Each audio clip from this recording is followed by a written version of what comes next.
army uniforms, they have berets, everything that an army has. They have Kalashnikovs, handguns, machetes, clubs. 15 kilometers from a small town, we saw a Libyan tank.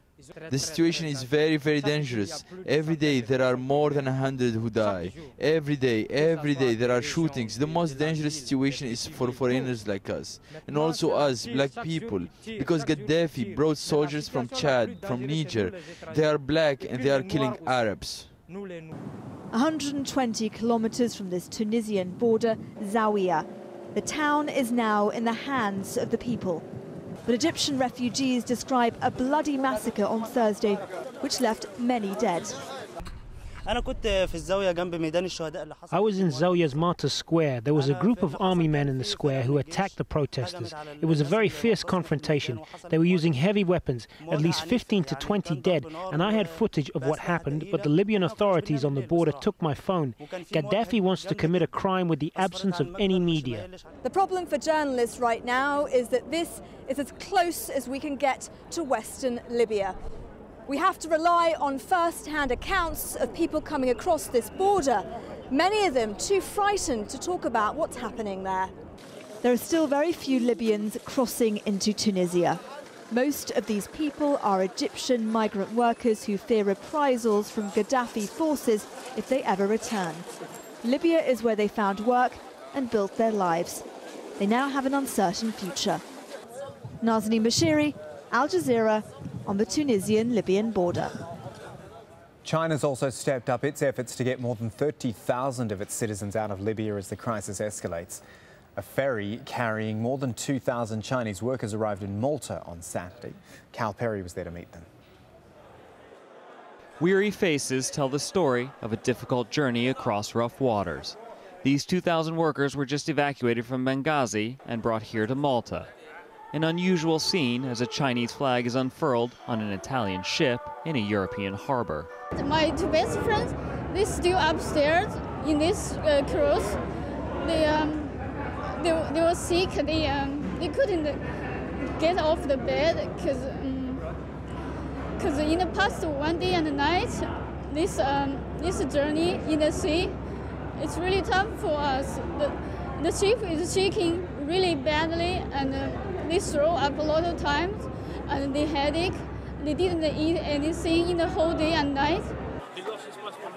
Doesn't matter. Maltese authorities tend to those who are most in need. Others huddle inside, eating hot food brought fresh for them. The smiles of those who have just arrived reflect only the relief of being somewhere safe, but memories of what these workers fled from come rushing back. People, they come in to attack us. They use the steel bar, this knife like this long, and they hijacked our trucks, cranes, and every machine and materials they can get. Look at my face. This is. I hope my mom and dad won't see me like this, but we just been through a lot of, and it's a tough week. Now, in safe waters, everyone's trying to find a signal, eager to both receive information and let their loved ones know they've gotten out safely. While the Chinese workers are being offloaded from this ship and taken to the airport to catch a flight home, you can see behind me the HMS Cumberland preparing to go back to Benghazi and carry out further evacuations. Cal Perry, Al Jazeera, aboard the cruise Roma in Malta. If you've been watching throughout the evening, you'll recognise Ibrahim Shakir from the Brookings Centre Doha, who's been with us as we get, well, past 10 o'clock in the evening here, actually, so thank you for staying, Ibrahim. I would like us to take stock, actually, because we've talked about so much about the international reaction, about Tripoli. Where are we right now? I know that's really broad, but yes, when we talk about revolutions and uprising, where are we right now? I think we are now in the last phase, and we should be expecting to see some major development coming out. I think now with the Saif al-Islam starting to realize that they are losing control and they are not. They're no longer in a position to control the whole country. I think he hinted today for some willingness to talk or to discuss. I think it's too late for him to talk about these things, but that's what he now is starting to realize, which to me is an indicator that now he's starting to get the reality and what's going on the ground. But Yes. If any regime could hold on, it would be this one, you would think. 42 years in power and more defiant than the other regimes which we have seen fall in the Middle East already. Yes. Arguably. You are absolutely right. And I think there is one very important factor to take into consideration, that Gaddafi himself is a military man. Escape for him is about shame and disgrace. So for him, it's something that it's beyond comprehension for him, and he would resist all the way to the end. And also, it's a very important factor to remember is that he presents himself and thinks of himself as a revolutionary person. So he just cannot seem to switch. Sorry to interrupt you, just look at these pictures just quickly. Al-Baida on Saturday, his palace, which has been ransacked, and it's been, you know, they've discovered all these tunnels. That's significant that the protesters have managed to get into that and ransack it.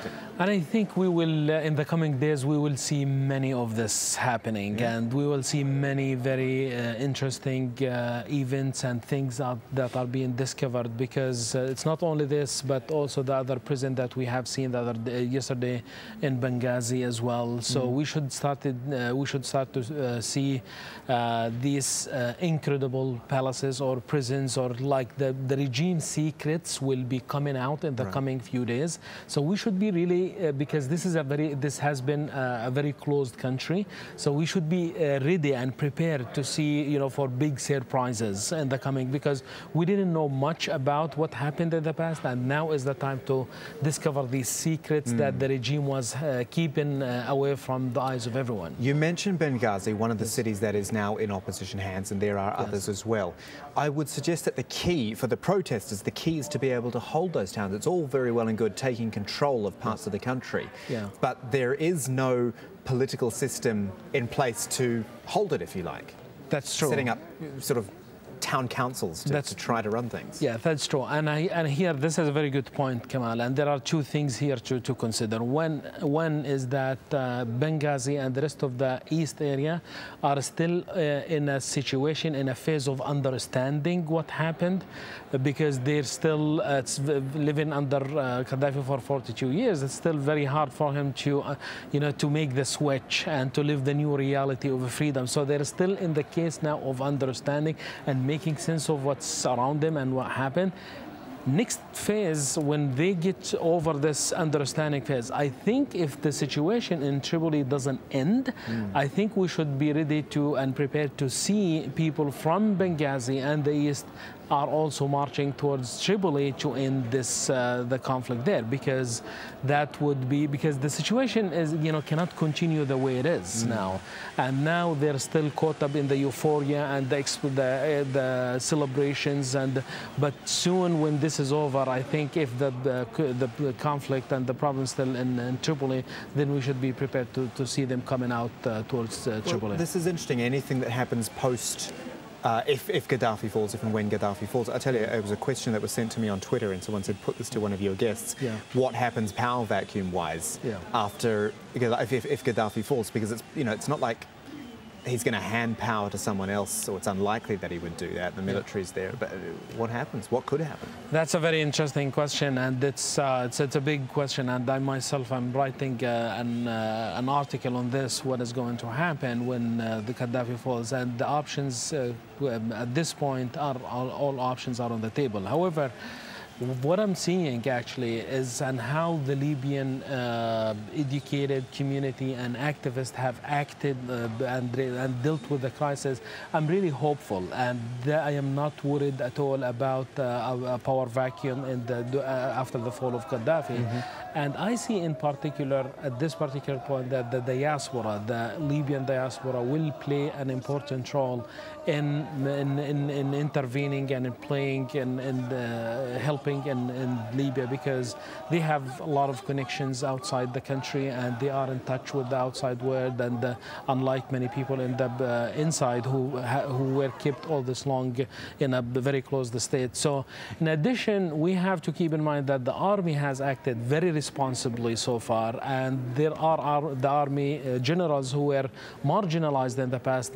Will be the time for them is to claim, to step up. Exactly, and to claim their position that they were these positions were taken from them during the Gaddafi regime, and to make a difference. And in addition, also another important factor, we have seen the tribes also working very responsibly and supporting the revolution, and the tribe has played a very important role in the Libyan society and as well. So it doesn't, although it's a legitimate concern about the power vacuum in the post-Gaddafi, but it doesn't concern me much, because I think the major players in the post-Gaddafi time, including the tribes, the army, and the diaspora, and of course, on the top of this is the emerging leaders that we are seeing, coming out from these demonstrations, will all play an important role in managing the situation through a transitional period, and things will. So I'm very hopeful.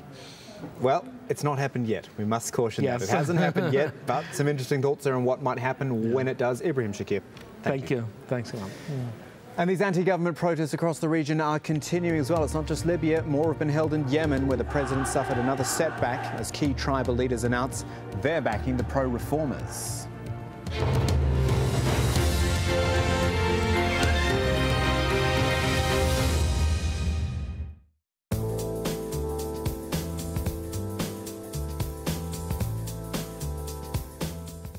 Welcome back to your international weather forecast. Well, across India, we're seeing a little bit of rain showers activity down towards that southeast portions, but not much to really make any accumulation. What we do need to watch out for is what is happening across the Bay of Bengal. Sri Lanka did have a break from all the flooding that they had over the last couple of weeks, but now we have another system coming in right here. We need to watch this very carefully, watch the movement. If it starts to make its way up towards the northwest, more flooding could be a potential there. Now, Karachi, Pakistan, we're looking at some temperatures that have been increasing over the last couple of days. We expect those to stay very, very high over the really to the beginning of the week, and the haze situation could also be a problem there. Down towards the southern part of Africa, we're looking at some flooding situations for Namibia as well as into parts of Angola. You can see it right here. That's going to be a problem for the next couple of days, but we're seeing some clearing conditions down towards South Africa, Johannesburg, Durban. You're going to be clearing out. Those temperatures are going to be warming up for you. In Mozambique, you will also be getting a break in your forecast. The rains will start to lighten up as well. Quickly over to the Arabian Peninsula, I want to tell you what is happening there. Temperatures have been quite warm. Doha, 28 degrees. This is what we've been seeing over the last couple of days.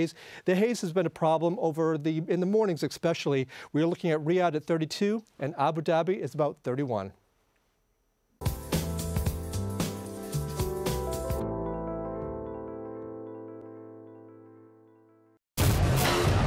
People talk about televising the revolution. It's tweeting the revolution, Facebooking the revolution, videotaping the revolution.